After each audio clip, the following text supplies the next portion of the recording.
Hi guys. So first, before I start the video, I'd like to apologize. My voice is kind of crappy lately. I recently lost my voice and it's all coming back now and I feel like my voice sounds really bad, so I apologize that you have to hear that. I've made this video like 5 times now, so just bear with me. Um, so I chose this argumentative essay. Oh, also I have dogs over there and they're whining, so I'm sorry about that. I chose this argumentative essay from the internet. It's shorter than a lot of the ones that I saw, but I chose this one for a specific reason because I had a checklist of things that I feel like should be in an argumentative essay. It's not a very long list, but um, and I felt like this had all of them. It was short, sweet, to the point. Although it isn't as long as it could have been, I liked this essay. Now, a few of the things that I feel like, or that I've learned that has to be in an argumentative essay is the counterclaim, which is right here in this box that I just made with my mouse. Usually they're at the end of the essay, not at the beginning. I've never seen one at the beginning, but in this case, I honestly believe that it strengthened the essay because right off the bat, the counterclaim's there, and the writer just uses the rest of the essay to talk about their side of the argument and back it up, and I feel like it just strengthens it in my opinion. Um, Another thing that I feel that should be an argumentative essay, well, I don't feel, it just needs to be there, is the argument from one thing versus the other, and they clearly have that here. The topic of this essay is that libraries shouldn't be replaced with tablets, so as you can guess, the other argument would be that libraries should be replaced with tablets, and they clearly do what they're supposed to. They back up with facts. Facts are one of the things that I also believe need to be in an argumentative essay, because you can't really use your opinion and be like, so I feel that computers are bad for you. Nobody's gonna be like, oh yeah, you feel that way, let me just go change what I do.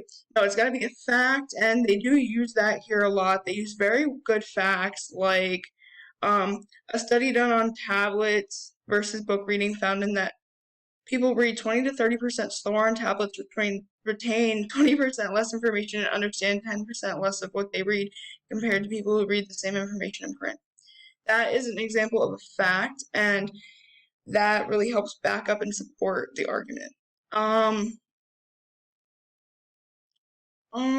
Another thing that I feel that helped the essay really well, and not just for argumentative essays, but generally when I'm writing an argumentative essay, I do this, is I use transition words like however, second, finally, to begin with, and they did that here. So I liked that. I also liked that they got straight to the point. I don't know if I already said that. But I wasn't sure if we had to read it. It said in the directions that you have to read it, so I'm just going to read it and get it over with, even though my voice is like breaking right now. Excuse me. As online learning becomes more common and more resources are converted to digital form, some people have suggested that public libraries should be shut down and, in their place, everyone should be given an iPad with an e-reader subscription. That is the introduction. It's like opening to the argument. Proponents of this idea state that it will save local cities and towns money because libraries are expensive to maintain. They also believe it will encourage more people to read because they won't have to travel to a library to get a book. They can simply click on what they want to read and read it from wherever they are. They could also access more materials because libraries, oh my gosh, won't have to buy physical copies of books. They can simply rent out as many digital copies as they need. That is the counterclaim. It's stating the other side of the argument, and it makes their argument better because they're like, no, they shoot it down. Yeah.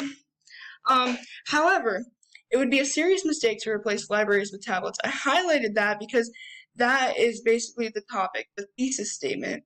It's explaining, it's leading into the main idea or the topic of the essay. First, here's another. I didn't even see the transition word. First, digital books and resources are associated with less learning and more problems that print resources. A study done on tablet versus book reading found that people read 20 to 30% slower on tablets, retain 20% less information, and understand 10% less of what they read compared to people who read the same information in print. Additionally, oh hey, there's a lot of them in here. I didn't even notice that the first time I read it. Staring too long at screens has been shown to cause numerous health problems, including blurred vision, dizziness, dry eyes, headaches, and eye strain at much higher instances than reading print does. People who use tablet and mobile service devices excessively also have a higher incidence of more serious health issues such as fibromyalgia, shoulder and back pain, carpal tunnel syndrome, and muscle strain. I know that whenever I read from my e-reader for too long, my eyes began to feel tired and my neck hurts. We should not add to these problems by giving people, especially young people, more reasons to look at screens. Usually in argumentative essays, it's usually a debate on whether you add personal experience or not. I've heard a lot of teachers tell me not to add personal experience, but I tend to because it makes me feel closer when I read personal experiences in essays, but a lot of people don't like them. I don't know really how. Anyways, second, it is incredibly narrow-minded to assume that only service libraries offers book lending. Libraries have a multitude of benefits, and many are only available if the library has a physical location. Some of these, benefits include acting as a quiet study space, giving people a way to converse with their neighbors, holding classes on a variety of topics, providing jobs, answering patron questions, and keeping the community connected. One neighborhood found that after a local library instituted community events such as playtimes for toddlers and parents, job fairs for teenagers, and meeting spaces for senior citizens, over a third of residents reported feeling more connected to their community. Similarly, a Pew survey conducted in 2015 found that nearly 2/3 of American adults feel that closing their local library would have a major impact on their community. People see libraries as a way to connect with others and get their questions answered. Benefits tablets can offer nearly as well or as easily. Can't offer, my bad. While replacing libraries with tablets may seem like a simple solution, it would encourage people to spend even more time looking at digital screens despite the myriad issues surrounding them. It would also end access to many of the benefits of libraries that people have come to rely on. In many areas, oh my gosh, libraries are such an important part of the community network and they could never be replaced by a simple object. Okay, again, I'm very sorry. I cannot talk today. I don't know what it is. I just literally cannot talk. I keep stumbling over my words. The last time I filmed this, it was way worse. My stove just went off. I'm sorry for that, but hope you enjoyed this video.